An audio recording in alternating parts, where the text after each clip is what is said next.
खड्गे च सुरेन्द्रे च कौशिके पाद संस्पृशि निर्विशेष मनस्काय श्री वीरस्वामिने नमः। आरहत वाङ्मय में कहा गया है, सल्लम कामा विषम कामा कामा आशी विशोवमा कामे पत्थे माणा अकामा जंति दुग्गई। आदमी के भीतर वृत्तियों का संसार है। दुर्वृत्तियां भी होती हैं और सुवृत्तियां भी होती हैं।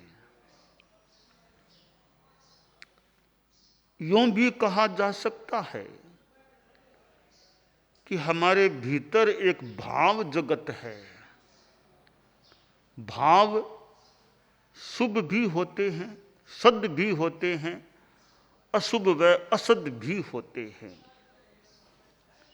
यूं भी कहा जा सकता है, आदमी के भीतर संज्ञाएं होती हैं, इंस्टिंक्ट्स कहते हैं, संज्ञाएं होती हैं। जैन वाङ्मय में 4 संज्ञाओं का भी उल्लेख मिलता है, 10 संज्ञाओं का भी उल्लेख मिलता है। आहार संज्ञा, भय संज्ञा, मैथुन संज्ञा, परिग्रह संज्ञा, ये 4 संज्ञाएं हैं। और 10 में फिर और भी जुड़ जाती हैं, ओग लोक, ऐसे कुल 10 हो जाती हैं। तो आदमी के भीतर ये संज्ञाएं हैं। आहार की इच्छा होती है, आदमी को भय भी लगता है। यूं 4 संज्ञाएं हैं। इन सारी बातों को हम संक्षिप्त में बताएं। आदमी के भीतर काम होता है, कामना होती है, जिसको लोभ कहा जा सकता है। यह कामना है, विषयासक्ति है, कामानुवृद्धि है, यह दुख का कारण है। उत्तरजयनानी एक आगम है, जैन वाङ्मय में एक आगम है। उसके 32वें अध्ययन में कहा गया है, कामानुवृद्धि प्रभवम खु दुखम सवस्य लोगस्य सदैव गस्य जम कायम मानसीयम च किंचि तत्संतगम गच्छै वीयरागो। कि यह कामानुवृद्धि, पदार्थासक्ति, काम के प्रति अनुवृद्धि, उससे दुख पैदा होता है। आखिर दुख को भी तो कहीं से पैदा होना होता है। तो दुख की मां कामना है। कामना से दुख पैदा हो जाता है। किसके? मनुष्यों के ही नहीं, सारे लोक में, यहां तक कि देवों को भी कामना से, कामानुवृद्धि से दुख हो जाता है। दुख भले कायिक हो, मानसिक हो, ये दुख कामना से, कामानुवृद्धि से पैदा होने वाले हैं। इन दुखों का अंत कौन पा सकता है? तत्संतगम गच्छै वीयरागो। वीतराग जो बन जाता है वह दुखों का पार पा लेता है, दुख का अंत कर देता है। तो हमें दुख से मुक्त होना है तो कामानुवृद्धि से मुक्त होना होगा। कामनाओं को परित्यक्त करना होगा। इच्छाएं असीम हो सकती हैं, ठीक है, आवश्यकताओं की पूर्ति मान लें करनी होती है, की जा सकती है। आवश्यकता की पूर्ति एक बात है और इच्छा की पूर्ति कुछ दूसरी बात हो सकती है। आवश्यकता की पूर्ति करना कई बार आसान होता है, हो सकता है, इच्छा की पूर्ति करना कठिन हो सकता है। और जो इच्छाओं के वशीभूत हो गया तो फिर मानो कि उसने अपने लिए दुख तैयार कर लिया है। आदमी मन के वशीभूत हो और मन आदमी के वशीभूत हो, कितना बड़ा अंतर है। तो हम यानी आदमी मन के वशीभूत न बने, मन का दास न बने, मन का गुलाम न बने, यानी जो कह दिया सो करना होगा, पर मन आदमी के कंट्रोल में रहे। और जहां भी यह कामाशक्ति, कामानुवृद्धि है, वहां दुख पैदा हो जाता है, हो सकता है। दो भाई थे, व्यवसाय के लिए दूर जाने की इच्छा हुई समुद्री यात्रा के द्वारा। माता पिता से कहा कि हम समुद्री यात्रा से व्यवसाय के लिए जाना चाहते हैं। माता पिता ने थोड़ा सा चिंतन करके कहा कि तुमने कई बार समुद्री यात्रा दोनों ने कर ली है, बस अब नहीं करनी चाहिए, बहुत हो गई समुद्री यात्रा, अब नहीं करनी चाहिए।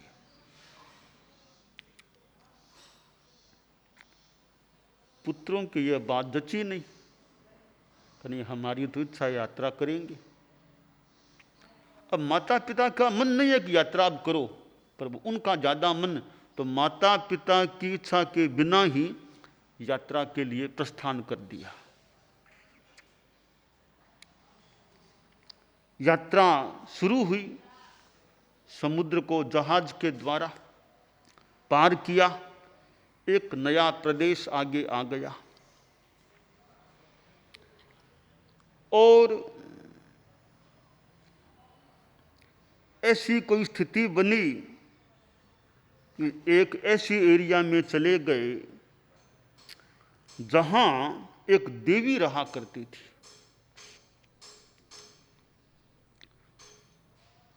समुद्र के बीच में ही समस्या पैदा होगी, जो भी घटना घटी आखिर वो पार हो गए और वो देवी की एरिया थी। तो देवी ने कहा कहाँ से, हम तो अमुक जगह से आए हैं, ठीक यहाँ रह सकते हो, यहाँ रह जाओ, भले यहाँ रह जाते हैं। वहाँ रह गए। देवी की, देवता की किसी की आसाधना हमारी ओर से न हो जाए। अब वो देवी ने भी सुविधाएं भी दी, स्थिति भी बनी, वो भी देवी के पास रहने लग गए। देवी को ऊपर से आदेश आया कोई समुद्र की सफाई की व्यवस्था का काम करने का। तो देव जगत की अपनी व्यवस्थाएं होती हैं।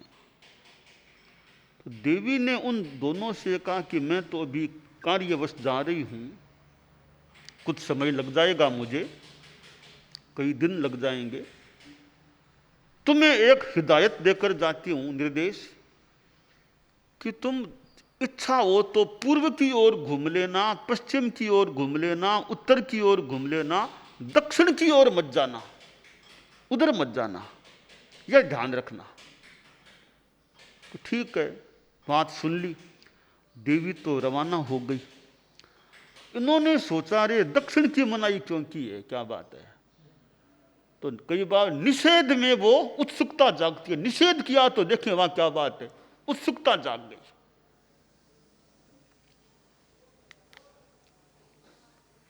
तो दोनों का सोच, देखें दक्षिण में क्या है। दक्षिण दिशा में गए, और आगे बढ़े और आगे बढ़े, जंगल सा दिखाई दिया, और आगे बढ़े, एक आदमी दिखाई दिया।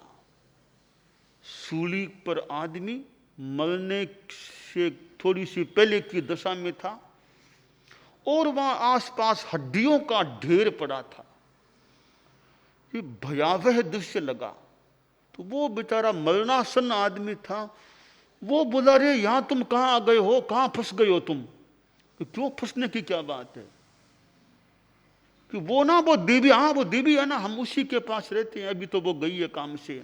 अरे तुम खतरे में हो, मेरी सलाह मानो, मैं भी देवी के, मैंने कहा ना आसाधना किसी की न हो, देवी की भी न हो, मैं भी देवी के चंगुल में फंस गया था। पहले तो खूब स्थिति अच्छी बनी, जो भी संसार की स्थिति रही, बाद में उसने मेरा ये हाल किया है, या इस तरह मुझे रखा है, अब मैं तो मरने वाला हूं, और यही हाल तुम्हारा होगा अगर यहां रहोगे तो। देख कितनी हड्डियों के ढेर, मैं नहीं, मेरे से पहले कितनों का यह हाल हो चुका है, इतनी हड्डियां यहां पड़ी है। दोनों भाई घबराए कि रे हम तो कहां खतरे में आ गए हैं। तो बोला कोई उपाय हो तो बताओ, बचाव कैसे हो सकता है? का बचाव एक ही है, एक यक्ष भी इधर आसपास रहता है, यक्ष का तुम जप करो, यक्ष प्रसन्न हो गया, वो तुम्हें यहां से उठा करके सेफ स्थान पर पहुंचा सकता है, तुम सुरक्षित हो जाओगे। तो उन्होंने फिर यक्ष का स्मरण किया, यक्ष आ गया। तो बोलो क्या सहायता चाहिए, क्या सहायता? देवानुप्रिय, हमने सुना है हम तो खतरे में, कि तुम तो बिल्कुल खतरे में हो, हमारी रक्षा करो, आप हमारे रक्षक बनो। बोलो कहां पहुंचाऊं? कि हम जहां से आए वहीं पहुंचाओ, हमारे घर पहुंचाओ। कि ठीक है, तो मैं एक आकार बनाता हूं, मेरी पीठ पर तुम बैठ जाओ, मैं उड़ूंगा, तुम्हें ले जाऊंगा। एक सावधानी की बात है, नितांत सावधानी की बात, कि वो देवी आएगी, जिस देवी ने तुमको रखा था वो आएगी, वो तुमको आकर्षित करना चाहेगी, भले करुण विलाप करे, वो कुछ भी बोले, उसकी ओर मत देख लेना। उसकी ओर देख लिया तो फिर मैं भी नहीं बचा पाऊंगा। पक्का सुन लो ध्यान से, कान खोलकर, वो देवी कुछ भी बोले, कुछ भी करे, करुण विलाप करे, देवी की ओर मत देखना, बस दृष्टि उधर ही रखना, देवी की ओर दृष्टि मत करना। तो ठीक है, ध्यान रखेंगे। यक्ष ने वो अपना आकार बनाया, पीठ के ऊपर दोनों को बिठा लिया, वो यक्ष उड़ा। देवी के पास सूचना आई, खुफिया सूचना, अरे वो तो जा रहे हैं। देवी आई, अरे वो करुण विलाप, रे मुझे छोड़कर कहाँ जा रहे हो, आओ आओ, कहाँ छोड़ के जा रहे हो, कहाँ जा रहे हो, कहाँ जा रहे हो? वो करुण विलाप सा शुरू किया। एक भाई तो पक्का रहा कि देखना नहीं है, देखना नहीं है, देखना कि खतरा।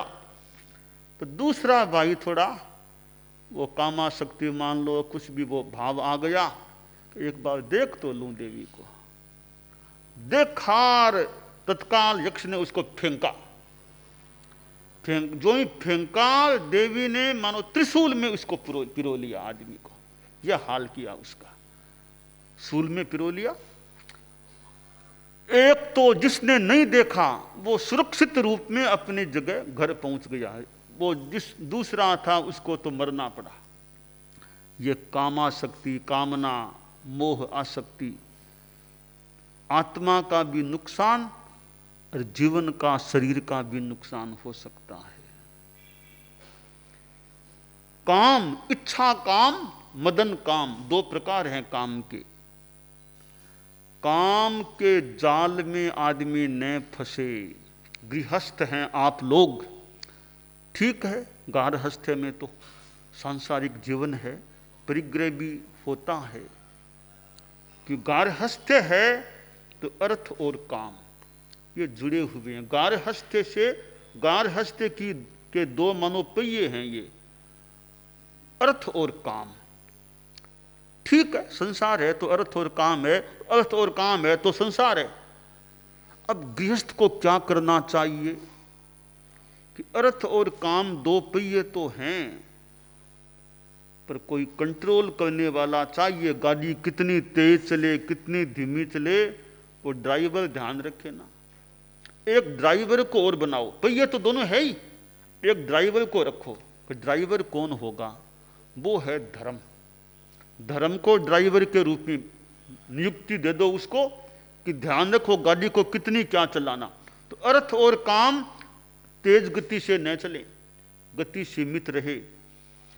हाईवे पर चलना है तो कहीं कहीं लिखा मिलता है लिमिट, स्पीड की लिमिट। तो अर्थ और काम के पहिए हैं, स्पीड की लिमिट रखो। लिमिट करने वाला वो होगा धर्म का ड्राइवर, धर्म का अंकुश रहेगा। गारहस्थ्य में अर्थ और काम पर धर्म का अंकुश है तो गारहस्थ्य की गाड़ी ठीक चल सकती है, वरना दुर्घटना भी हो सकती है। अति तेज गाड़ी चले तो दुर्घटना भी हो सकती है। एक्सीडेंट प्रोन एरिया आती है, ध्यान न रखे वही तेज रफ्तार है तो खतरा हो सकता है। अर्थ और काम की गाड़ी इतनी तेज न चले गारहस्थ्य में, ड्राइवर ध्यान रखे स्पीड लिमिट करने का, गति को नियंत्रित रखने का, तो यह गारहस्थ्य की गाड़ी ठीक चल सकती है। वो धर्म का ड्राइवर क्या करे कि भाई काम की भी सीमा और अर्थ की भी सीमा, अति इच्छा नहीं, ठीक है अनिच्छ नहीं भी बन सके तो अल्पेच्छ इच्छाओं का अल्पीकरण करें। श्रावक के 12 व्रतों में 5वां व्रत है इच्छा परिमाण है, 7वां व्रत है भोगोपभोग परिमाण। तो इच्छाओं का परिमाण, भोगोपभोग का परिमाण और इधर स्वेदार संतोष चौथे व्रत में। ये व्रत ऐसे हैं, ये इस काम और अर्थ की गाड़ी को कंट्रोल्ड बनाए रख सकते हैं। श्रावक का 12 व्रत का जो विधान है बड़ा सुंदर है। इसमें नियंत्रण की बात है, वो ड्राइवर बैठा है व्रत का कि कंट्रोल रखो। साथ में सामायिक भी है, पौषध भी है, देशावकाशिक भी है, बहुत सुंदर है व्यवस्था 12 व्रतों की। तो जीवन में व्रत है यानी धर्म है, वो एक कंट्रोलर होता है। तो शास्त्रकार ने बड़ा सुंदर कहा है, कामानुवृद्धि प्रभवम कु दुखम। यह कामानुवृद्धि से दुख पैदा होता है और ये काम है, वह शल्य है, सल्लम कामा। काम शल्य है, काम विष है, काम आशी विष के समान है। पदार्थों को, बाह्य जगत को चाहने वाला यानी अति इच्छा रखने वाला, ऊपर से भले अकाम है, ऊपर से पदार्थ है ही नहीं विशेष, भीतर में भी काम है तो भी अधोगति में सहायता मिल सकती है। ऊपर से तो कुछ नहीं है, फिर भीतर में क्या है? उपवास कर लिया, ऊपर से नहीं खाता, बढ़िया बात है, काय योग तो कम से कम ठीक है ना, नहीं खाता, पर मन में तो खा रहा है, तो मन का पाप तो फिर लग रहा है। तो काय योग का संयम किया उतना तो बढ़िया है, वो तो अनुमोदनीय है, बढ़िया है। कहते मन तो एक कर्ण एक से योग से त्याग किया है, उपवास में एक कर्ण एक योग से त्याग किया है, करूं नहीं, मतलब खाना नहीं है, खिला भी सकता हूं। हमारे संत है, मान लो उपवास किया है तो खुद को नहीं खाना तो और संतों को तो ला के दे सकते हो, उनको तो खिला सकते हो ना। कि त्याग है वो खाने का त्याग किया उपवास में, खिलाने का त्याग नहीं किया है। तो गृहस्थ भी सोचे में जो खाने का त्याग है पर खिलाने का त्याग, निर्मन से खाने का भी त्याग नहीं है। तो त्याग वो सीमित ही है, केवल काय का त्याग है। तो कामनाएं भीतर में हैं, वे भी अहित करने वाली बन जाती हैं।